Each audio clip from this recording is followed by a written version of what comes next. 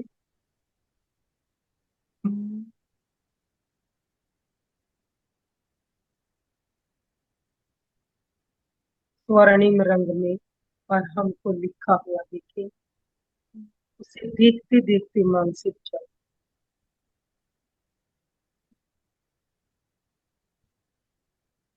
तन्मयता इतनी गहरी हो कि मंत्र के प्रकंपन शरीर के रोम रोम तक पहुंचे।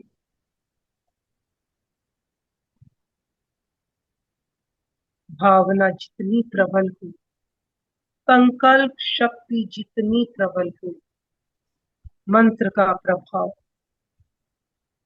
ब्रह्मांड में भी दूर दूर तक होगा।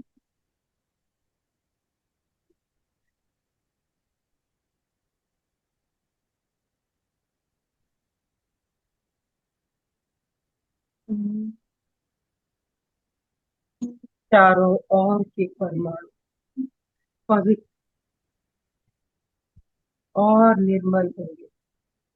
आभा मंडल पवित्र होगा, निर्मल होगा। आभा मंडल हमारे भावों का प्रतिबिंब है। पवित्र आभा मंडल शुभ भाव, शुभ भाव, शुभ प्रवृत्ति, शुभ प्रवृत्ति, कर्मों की निर्जरा और केवल शुभ कर्मों का बल।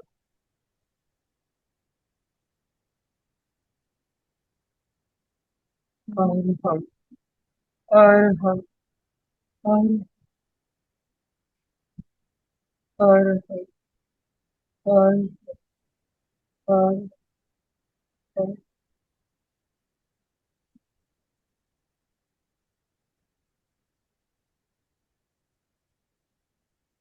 पूरी जागरूकता के साथ आनंद केंद्र पर तीव्र प्रकंपनों का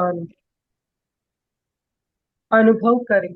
आनंद केंद्र से निकलकर अरहम के प्रकंपन पूरे शरीर में, शरीर के कण कण में फैल रहे हैं।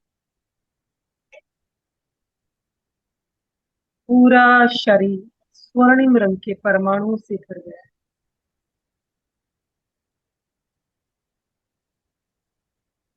सुनहरा रंग पद्म निश्चल बाहर भी अपने चारों ओर सुनहरे रंग के आभा मंडल का अनुभव।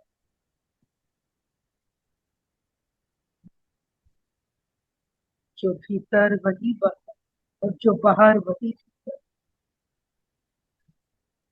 अंतर मौन की अनुभूति और अनुभव करें। और हम मंत्र का जब एक एक रोम कर रहा है, एक एक कण में, और हम के नाक को सुने।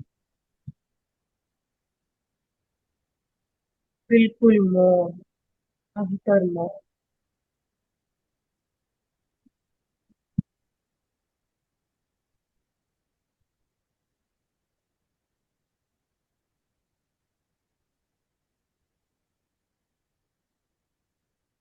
पूरे शरीर में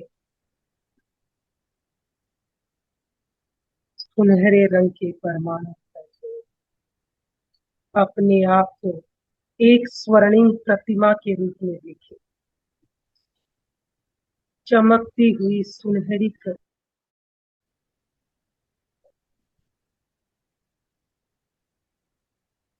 एक ध्यानस्थ मूर्ति जिसके चेहरे पर स्निग्ध मुस्कान है। भीतर का आनंद चेहरे पर प्रकट करें।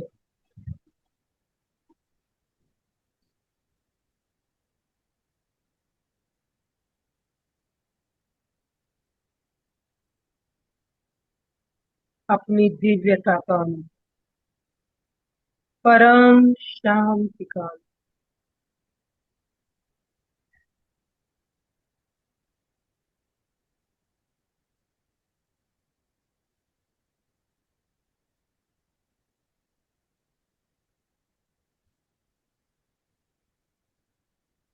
अपने अंतर जगत की स्थिति का अवलोकन करें। एक दिव्य शांति, परम शून्य, न विचार न विकार, न राग न द्वेष, परम शांत।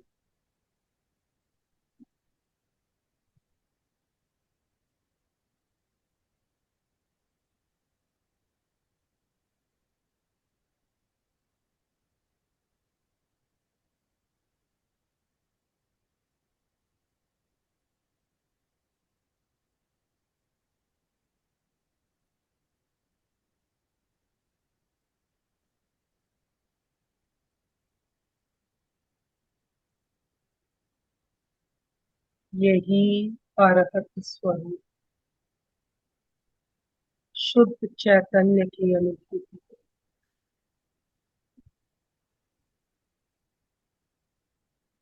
मानसिक रूप से बार बार दोहराए, अरहम सोहम, अरहम सोहम। मैं अरहत स्वरूप हूँ। श्वास लेते हुए अरहम, छोड़ते हुए सोहम। पूरी तन्मयता के साथ इस मंत्र का मानसिक जप करें और अपने अरहत स्वरूप की अनुभूति में बने रहें।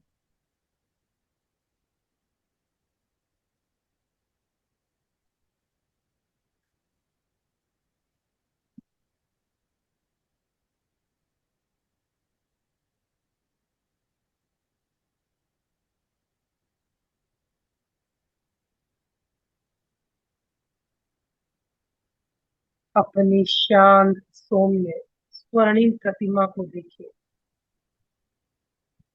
अरहत स्वरूप।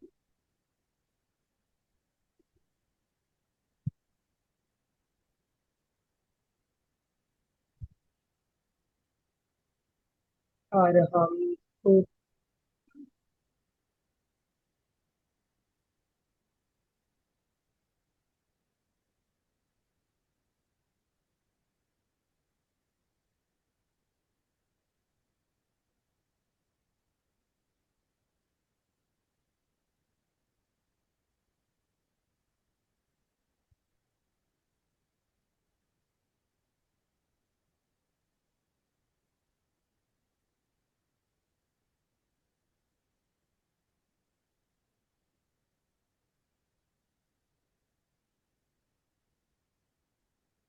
दो तीन दीर्घ श्वास में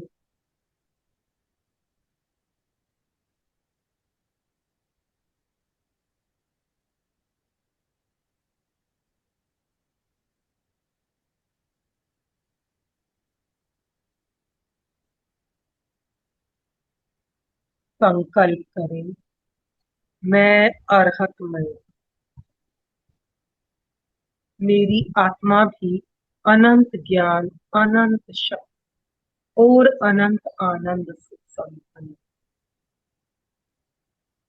उसके शुद्ध स्वरूप को प्रकट करना ही मेरे जीवन का परम लक्ष्य है।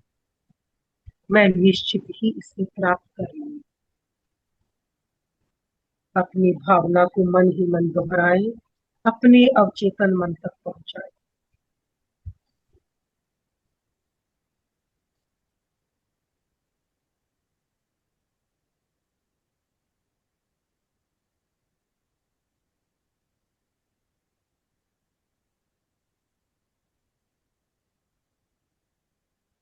दोनों हाथ जुड़े हुए,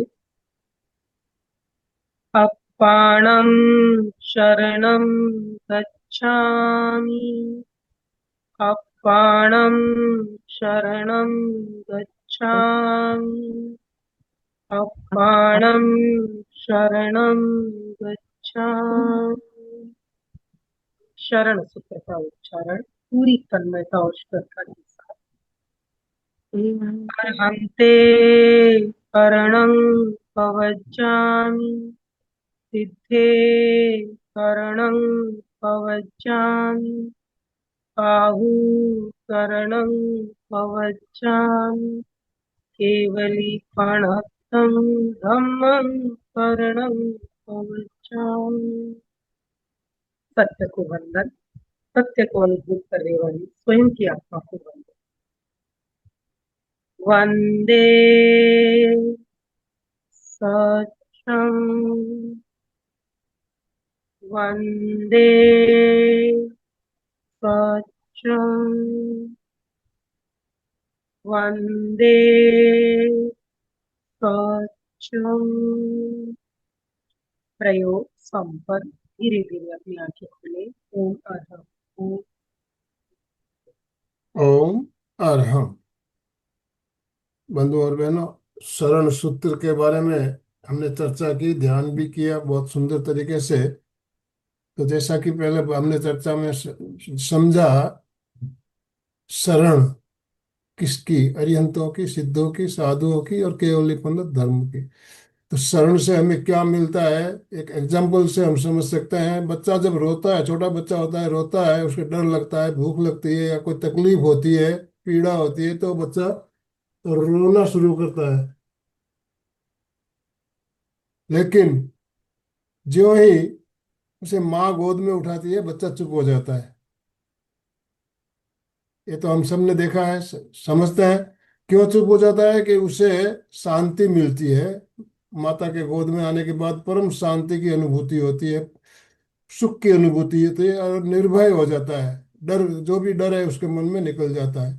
तो हम भी जब शरण लेते हैं अरिहंतों की, सिद्धों की, चार शरणागत जो बोल रहे हैं, तो हमें भी वैसी ही एक सुख की अनुभूति होती है। हम निर्भय हो जाते हैं और बिल्कुल निश्चिंत हो जाते हैं। बिल्कुल यही बात जो है। और हमारा जो मार्ग है बिल्कुल प्रशस्त हो जाता है। मोक्ष मार्ग में आगे बढ़ने के लिए हमें सहारे की तो जरूरत होती है, तो हमें ये चार सहारे बताए गए, इन्हीं के सहारे हम आगे बढ़ सकते हैं। तो इस विषय में आप, अभी हमारे पास 2-3 मिनट का ही समय बचा है, तो आप में से कोई बात करना चाहे? अशोक जी शायद कुछ कहना चाहते हैं। अशोक जी बोलिए।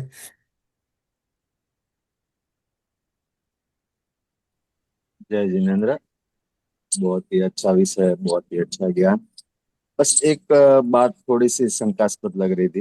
जैसे अरहंते शरणम पवजामी, तो अरिहंत में क्या अपन केवली तीर्थंकर कोई ले सकते हैं या नॉर्मल केवली को भी ले नहीं, सकते जब हम 5 पद की बात करते हैं ना, तो हम अरिहंत, हमने केवल सिद्धों को, केवलियों को हम साधु में लेते हैं। ठीक है ना। अरिहंत हम केवल तीर्थंकरों के लिए वहां उपयोग में लेते हैं। लेकिन ऐसे अरिहंत जिन्होंने अपने कर्मों का हनन कर दिया, तो केवलियों के हैं? भी सारे कर्म नष्ट हो जाते हैं। तो इस अपेक्षा से हम कह सकते हैं कि 2 प्रकार के, एक जो केवल केवली है, एक तीर्थंकर है। क्योंकि जब क्या 5 पदों धर्म की तीर्थ बात का करते हैं तो हम प्रवर्तन। केवली को साधु के साथ लेते हैं। बहुत बहुत धन्यवाद। यस। रामा जी रामा प्रश्न जी, पूछिए। रामा जैन, अनम्यूट कीजिए। जय जिनेन्द्र। मंजू जी, मेरा प्रश्न है कि जब भी हम शरण सूत्र का उच्चारण करें तो हमारी क्या भावना हो, क्या सोचें हम? आप ये सोचिए, अरिहंत कौन है, आपको उनका स्वरूप पता है ना। मैंने बार बार जी। यही कहा कि अरिहंत सिद्ध का स्वरूप हमें पता है। हमारी आत्मा बिल्कुल भी उनसे कम नहीं है, बस कर्मों के आवरण का खेल है। तो उनकी जब हम शरण ले रहे हैं, तो हमारी आत्मा को भी हम वहां तक ले जाना चाह रहे हैं। वो हमारा लक्ष्य है, हमारी डेस्टिनी है, वो हमारे आदर्श है ना। हम नॉर्मल जीवन में अपना एक आदर्श मानते हैं, जी। तो वो हमारा आदर्श है। और दूसरी जगह तो क्या है कि हमारी व्यवहारिक जगत में हम क्या करते हैं, वो पाना चाहते हैं कि मुझे उसके ओके। जैसा बनना है, उसकी जैसी डिग्री लेनी है, उसके जितना धन कमाना है। लेकिन यह हमारे पास सब कुछ ऑलरेडी है। मेरी आत्मा में वो सब कुछ ऑलरेडी प्रेजेंट है। उन्होंने कैसे अपने आवरण को हटाया, बस मुझे वो जानना है। इसलिए धर्म की शरण चाहिए मुझे। ठीक है ना। मेरी आत्मा कोई कम नहीं है उनसे। ठीक है ना। मैं भी उतनी ही ताकतवर हूं जितने वो हैं। अब मैं, क्या होता है, परिस्थितियों में असहाय अपने आप को अनुभव करती हूँ। मुझे वो जागना है कि मुझ में वो सब है, बस पुरुषार्थ की कमी है ना। जबकि बाहर के जगत में हमारे जो आदर्श हैं, हम वो पा के उनके जैसा बनते हैं। मुझे इतना धन लेना है, मुझे पढ़ के वो डिग्री पानी है। यहाँ सब कुछ भीतर है, ज्ञान भी है, शक्ति भी है, आनंद भी है। चाहिए हमको किसी से कुछ नहीं, कुछ नहीं चाहिए हमको किसी से। बस मैं अपने पुरुषार्थ को प्रबल कर सकूं कि मेरा आदर्श वो है। मैंने अपनी तरफ से बताने की कोशिश की है। ओम बाकी अरहम। मैं चाहूंगी भाई साहब भी कुछ बोले इस बात पे। Thank you. और किसी को कुछ कहना हो तो आप हैंड राइज कीजिए। समय हमारा संपन्न हो रहा है, हम समापन की ओर चलना है हमें। यस, सुचेता जी, इंद्र चंद जी, चंदू जी, सुशीला जी, आप हैंड राइज कीजिए तो आपको अनम्यूट ऑप्शन दिया जाएगा, नहीं तो हम समापन की ओर चले। यस, दोनों हाथ जोड़ते हुए, रीढ़ की हड्डी गर्दन सीधी रखते हुए, आंखों को बिना दबाव दिए कोमलता से बंद रखते हुए मेरे साथ साथ सभी मानसिक उच्चारण करें। मैं चैतन्यमय हूँ, मैं आनंदमय हूँ, मैं शक्तिमय हूँ। मेरे भीतर अनंत चैतन्य का, अनंत आनंद का, अनंत शक्ति का सागर लहरा रहा है।